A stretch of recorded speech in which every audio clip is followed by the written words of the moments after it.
काली नजर। माँ, माँ। अरे क्या माँ माँ कर रहा है? बकरी का बच्चा है क्या? अरे माँ, मजाक छोड़ो। मुझे फाइनली वो मेन चौराहे वाली दुकान मिल गई है। अब देखना, आपका बेटा दुगनी स्पीड से पैसा कमाएगा। ओफो, ये क्या? मेरी ऑनलाइन मेकअप क्लास चल रही है। इतनी जोर से क्यों बोल रहे हो आप दोनों? अरे मेरी धर्म पत्नी जी, मेकअप क्लास बाद में करना। वो चौराहे वाली दुकान मिल गई है हमको। अरे वाह! रुको, मैं अपनी माँ को फोन लगाकर बता देती हूँ। अरे मैं भी अपने रिश्तेदारों को बता देती हूँ, कितनी खुशी की बात है। हाँ हाँ, मैं भी अपने दोस्तों को बता देता हूँ। 1 हफ्ते बाद रजिस्ट्री है। बस, घर में खुशी का मौका था। उन तीनों ने अपने अपने फोन उठाए और लोगों में बात फैलाना शुरू कर दिया। और रही सही कसर, श्वेता बहू ने अपने पड़ोस में सबको बताकर कर दी। अरे वर्मा आंटी, अब हम भी जल्दी कार ले लेंगे। घर का रेनोवेशन होगा और ठाट से रहेंगे हम भी। अरे, ऐसा क्या हुआ? लॉटरी बाटरी लग गई है क्या? अरे, इस बार चौराहे वाली मॉल में हमको भी दुकान मिल गई है। दुकान नंबर 21, जो एकदम चौराहे पर है। अब ग्राहक बढ़ेंगे तो आमदनी भी बढ़ेगी ही ना। अरे वाह, कितनी खुशी की बात है। मैं बहुत खुश हूँ तुम्हें इतना खुश देख के। बाकी एक बात कहूँ, सबको मत बताते फिरना। किसी की नजर लग जाएगी तो खुशी की खबर वापस लौट जाएगी। हैं? ऐसे थोड़ी ना होता है। अब डरा रही हो।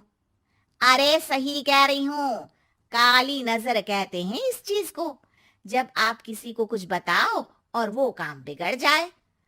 अरे लेकिन मैं तो। तुमने सबको बता दिया ना? हाँ, फोन लगा लगा के। अब बच के रहना।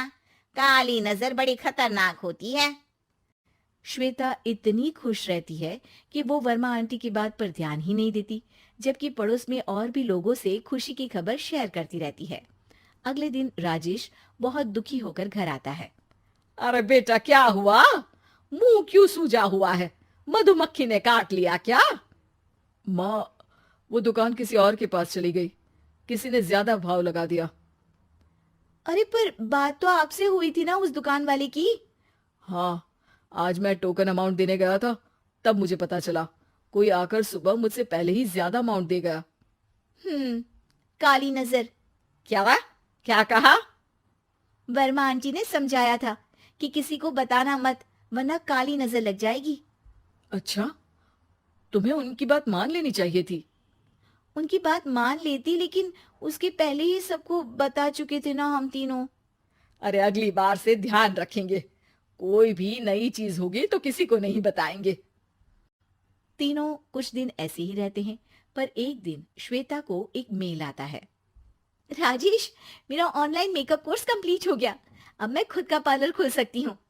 अरे वाह, अपने मोहल्ले में ही खोलते हैं। ये जो घर के सामने दुकान है ना, वहीं। हाँ, यहाँ सस्ती भी मिल जाएगी। अगले दिन श्वेता वर्मा आंटी के पास जाती है, मिठाई का डब्बा लेकर। अरे आओ आओ, कैसे आना हुआ? जोर से नहीं बोलूंगी। वो सामने वाली दुकान है ना, वहां मैं अपनी पार्लर की दुकान खोलने वाली हूँ। उसकी मिठाई है। अरे वाह, बहुत बधाई हो तुमको। हाँ, मैं कमाने लगूंगी तो राजेश पर पूरे घर का बोझ नहीं रहेगा ना आंटी जी। ये तो है। पर ये बता कि तूने ये बात किसी और को तो नहीं बताई ना? अरे नहीं नहीं, पिछली बार गलती कर दी थी।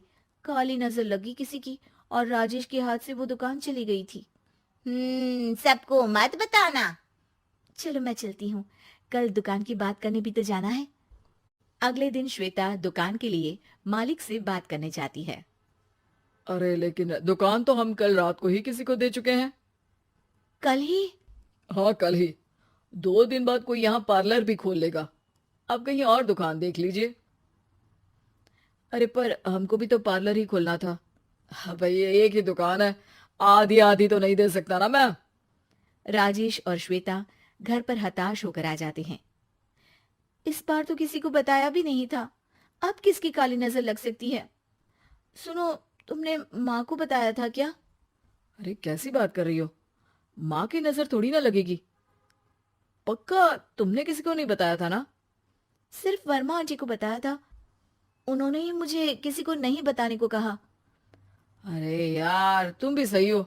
मेरी माँ को नहीं बताने को कह रही हो, पर वर्मा आंटी को बताना तुम्हें जरूरी लगा। अरे वर्मा आंटी ने ही तो काली नजर के बारे में बताया था ना।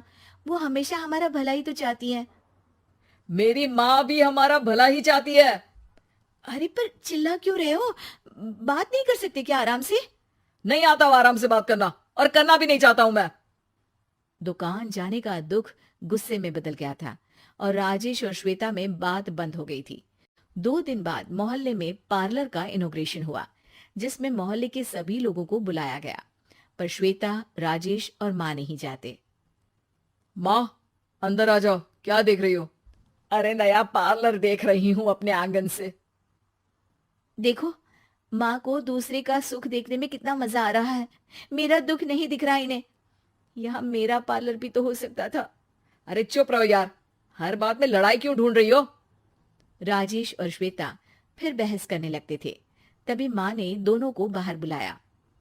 अरे जरा देखो तो, दुकान चलाने वाले का बोर्ड पर नाम क्या लिखा है? श्रुति वर्मा। गाड़ी निकाले बेटा, हमें कहीं जाना है। काली नजर का इलाज कराने? राजेश अपनी बाइक निकालता है। तीनों ट्रिपलिंग कर रहे हैं। माँ राजेश को उस मॉल वाली दुकान पर लेकर जाती है जहां राजेश अपनी दुकान खोलने वाला था। यही दुकान लेना चाहता था ना तू? हाँ, पर इनको भी दुखी करने लेकर आई हो क्या यहाँ पर दुकान दिखाकर? वहां काफी नहीं था? अरे श्वेता, थोड़ा सब्र रख, अभी पता चलेगा कि हम यहाँ क्यों आए हैं। बता, इस दुकान चलाने वाले का नाम क्या है? अनुपम वर्मा। कुछ समझ में आया? वो दुकान वाली श्रुति वर्मा, ये दुकान वाला अनुपम वर्मा, और हमारे पड़ोस में हमने उस दुकानों के बारे में बताया किसको था? अब वर्मा आंटी को। मतलब वर्मा आंटी ही हमारा काम बिगाड़ रही है? नहीं नहीं, ऐसा नहीं हो सकता। ये बस इत्तेफाक है। राजेश अपना फोन निकालता है और श्रुति वर्मा और अनुपम वर्मा के नाम फेसबुक पर सर्च करता है, जहां ये दोनों ही वर्मा आंटी के रिश्तेदार होते हैं। श्वेता को समझ में आ जाता है कि वर्मा आंटी की ही नजर काली नजर है। अब क्या करना है? कोई भी खुशी की खबर हो तो काली नजर से बचना है, यानी वर्मा आंटी से बचना है। अरे पर मुझे ये समझ में नहीं आया कि वो हमारे साथ ऐसा क्यों करेंगी। अरे बेटा, एक सीख है, दूर के आदमी को आपकी तरक्की से कम परेशानी होगी, पड़ोसी को ज्यादा। दोनों माँ की बात में हामी भरते हैं और अगला काम चुपचाप करने की कसम खाते हैं, ताकि आगे से वर्मा आंटी कोई काम ना बिगाड़ सके।